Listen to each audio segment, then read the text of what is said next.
Mi infancia. Nací en la localidad de Gorham, Maine, Estados Unidos, el 26 de noviembre de 1827. Mis padres, Roberto y Eunice Armón, habían vivido durante muchos años en el estado de Maine. En los años de su juventud llegaron a ser miembros fervientes y piadosos de la Iglesia Metodista Episcopal. Se destacaron en su actuación en la iglesia y trabajaron durante 40 años por la conversión de los pecadores y para edificar la causa de Dios. Durante este lapso experimentaron el gozo de ver a sus 8 hijos convertidos y en el rebaño de los fieles de Cristo. Sin embargo, sus firmes convicciones acerca de la segunda venida de Cristo produjeron en 1843 la separación de la familia de la Iglesia Metodista. Cuando yo era solamente una criatura, mis padres se mudaron de Gorham a Portland, Maine. A la edad de 9 años me sucedió allí un accidente que afectaría toda mi vida. Ocurrió en la forma que sigue. Mi hermana gemela, una compañera de escuela y yo cruzábamos un terreno desocupado en el pueblo de Portland. De pronto una niña de unos 13 años de edad se enojó por algo sin importancia y comenzó a seguirnos amenazando con golpearnos. Nuestros padres nos habían enseñado que nunca debíamos discutir ni pelearnos con nadie, en cambio, nos habían dicho que si corríamos peligro de sufrir algún daño o maltrato, debíamos apresurarnos a volver al hogar. Y eso era precisamente lo que hacíamos en ese momento, lo más rápidamente posible. Pero la niña enojada también nos persiguió a todo correr con una piedra en la mano. En un momento volví la cabeza para ver a qué distancia venía nuestra perseguidora, y ella, precisamente en ese instante, arrojó la piedra alcanzándome de lleno en la nariz. El golpe me hizo caer al suelo desmayada. Cuando volví en mí me encontré en una tienda de artículos varios. Tenía la ropa cubierta de sangre que manaba abundantemente de la nariz y corría hasta el suelo. Una bondadosa persona a quien yo no conocía se ofreció para llevarme a casa en su coche tirado por caballos, pero yo, sin darme cuenta del estado de debilidad en que me encontraba, le dije que prefería caminar hasta mi hogar antes que ensuciarle el coche con sangre. Los espectadores, sin percatarse de la gravedad de mi herida, me permitieron actuar de acuerdo con mis deseos, pero tras haber recorrido solo una corta distancia me sentí mareada y muy débil. Mi hermana gemela y mi compañera me llevaron a casa. No recuerdo nada de lo que sucedió durante cierto tiempo después del accidente. Mi madre dijo que durante 3 semanas yo había vivido en un estado de sopor, inconsciente de lo que pasaba a mi alrededor. Nadie más, fuera de ella, creía que me recuperaría, pero por alguna razón ella presintió que yo viviría. Una bondadosa vecina que antes había mostrado mucho interés en mí, pensó en cierto momento que me iba a morir. Quería comprar un traje para vestirme para el funeral, pero mi madre le dijo, todavía no, porque algo le decía que yo no moriría. Cuando recuperé la conciencia tuve la impresión de que había estado dormida. No recordaba el accidente e ignoraba cuál era la causa de mi enfermedad. Después de recobrar algo mis fuerzas, sentí curiosidad al oír decir a los que venían a visitarme, qué lástima. No la hubiera reconocido, y otras expresiones parecidas. Pedí un espejo, y después de mirarme en él quedé horrorizada al ver el cambio que se había realizado en mi apariencia. Habían cambiado todos los rasgos de mi cara. Al romperme el hueso de la nariz se había desfigurado mi rostro. El pensamiento de tener que arrastrar mi desgracia durante toda la vida me resultaba insoportable. No veía cómo podría obtener placer alguno de una existencia como esa. No deseaba vivir, y sin embargo temía morir, porque no estaba preparada. Los amigos que nos visitaban sentían lástima por mí y aconsejaban a mis padres que entablaran juicio contra el padre de la niña que, decían ellos, me había arruinado. Pero mi madre prefería mantener una actitud pacífica. Dijo que si ese procedimiento legal pudiera devolverme la salud y el aspecto natural de mi rostro que había perdido, entonces ganaríamos algo al llevarlo a cabo, pero como tal cosa era imposible. Era mejor no echarse encima enemigos al entablar una demanda judicial. Algunos médicos dijeron que tal vez mediante un alambre de plata insertado en la nariz sería posible corregir la deformación. Ese procedimiento habría sido muy doloroso, temían, además, que los resultados no fueran satisfactorios. Por otra parte, consideraban muy dudosa la posibilidad de que recuperara la salud debido a que había perdido tanta sangre y a que había experimentado un choque nervioso tan fuerte. Aunque llegara a revivir, sostenían los doctores, no viviría durante mucho tiempo. Había enflaquecido tanto que me encontraba reducida a piel y huesos. Por este tiempo comencé a orar a Dios y a pedirle que me preparase para la muerte. Cuando nuestros amigos cristianos venían de visita le preguntaban a mi madre si me había hablado acerca de la muerte. Yo escuchaba estas conversaciones y me sentía estimulada. Deseaba llegar a ser cristiana y oraba fervientemente pidiendo perdón por mis pecados. Como resultado experimenté gran paz mental, amé a todos y sentí grandes deseos de que todos tuvieran sus pecados perdonados y amaran a Jesús como yo lo amaba.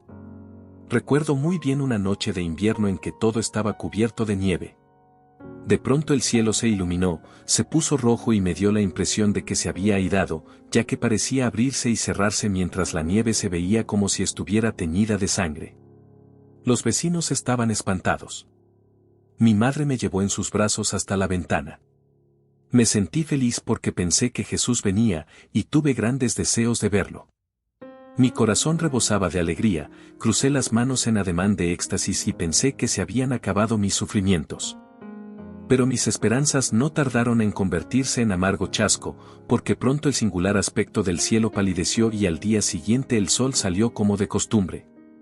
Fui recuperando mis fuerzas con mucha lentitud. Más tarde, al participar nuevamente en los juegos con mis compañeras, me vi forzada a aprender la amarga lección de que nuestra apariencia personal con frecuencia influye directamente en la forma como nos tratan las personas con quienes nos relacionamos. Cuando me sucedió esta desgracia, mi padre se encontraba en el estado de Georgia. A su regreso, abrazó a mi hermano y mis hermanas, y preguntó por mí. Mientras mi madre me señalaba con el dedo, yo retrocedía tímidamente, pero mi propio padre no me reconoció. Le resultó difícil creer que yo fuera su pequeña Elena, a quien solo pocos meses antes había dejado rebosante de salud y felicidad. Esto hirió profundamente mis sentimientos, pero traté de mostrarme exteriormente alegre, aunque tenía destrozado el corazón. En numerosas ocasiones en esos días de infancia me vi forzada a sentir profundamente mi infortunio. Mis sentimientos resultaban heridos fácilmente, lo que me hacía muy desdichada. Con frecuencia, con el orgullo herido, mortificada y de pésimo humor, me retiraba a un lugar donde pudiera estar sola y espaciarme en sombrías meditaciones acerca de las pruebas que estaba destinada a soportar diariamente. No tenía a mi disposición el alivio de las lágrimas, porque no podía llorar con tanta facilidad como lo hacía mi hermana gemela, aunque sentía el corazón oprimido y me dolía como si se me estuviera destrozando. No era para mí posible derramar lágrima alguna. Con frecuencia sentía que un buen llanto contribuiría en gran manera a aliviarme de mis sufrimientos. Algunas veces la bondadosa simpatía de ciertos amigos hacía desaparecer mi melancolía y removía momentáneamente el peso de plomo que me oprimía el corazón. Cuán fútiles y triviales me parecían los placeres terrenos en esas ocasiones. Cuán inconstantes las amistades de mis jóvenes compañeras. Sin embargo, esas compañeritas de escuela no eran diferentes de la mayoría de la gente. Se sentían atraídas por un vestido hermoso o por una cara bonita, pero en cuanto sobrevenía un infortunio, se enfriaba o destruía la frágil amistad. Pero cuando me volvía hacia mi Salvador, Él me consolaba y me proporcionaba solaz. Durante los momentos de dificultad que me afligían procuraba intensamente buscar a mi Señor, y Él me daba consuelo. Sentía la seguridad de que Jesús me amaba aún a mí. Parecía que mi salud había quedado irremediablemente afectada. No pude respirar por la nariz durante 2 años, y asistí a la escuela solo pocas veces. Al parecer era imposible para mí estudiar y recordar lo aprendido. La misma niña que había ocasionado mi desgracia fue nombrada monitora de la clase por nuestra maestra, y entre otros deberes tenía el de ayudarme en mis tareas escritas y en otras lecciones. Siempre se mostraba genuinamente apesadumbrada por el grave perjuicio que me había ocasionado, aunque yo tenía buen cuidado de no recordárselo.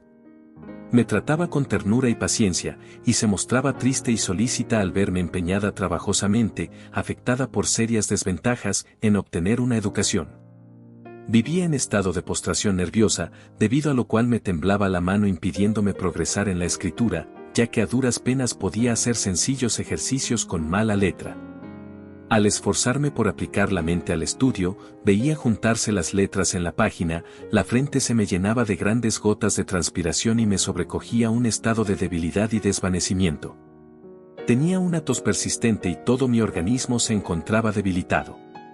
Mis maestras me aconsejaron que abandonara la escuela y no siguiera estudiando, hasta tanto mejorara mi salud. Fue la lucha más dura de mi joven vida llegar a la conclusión de que debía ceder a mi estado de debilidad, dejar de estudiar y renunciar a la esperanza de obtener una educación.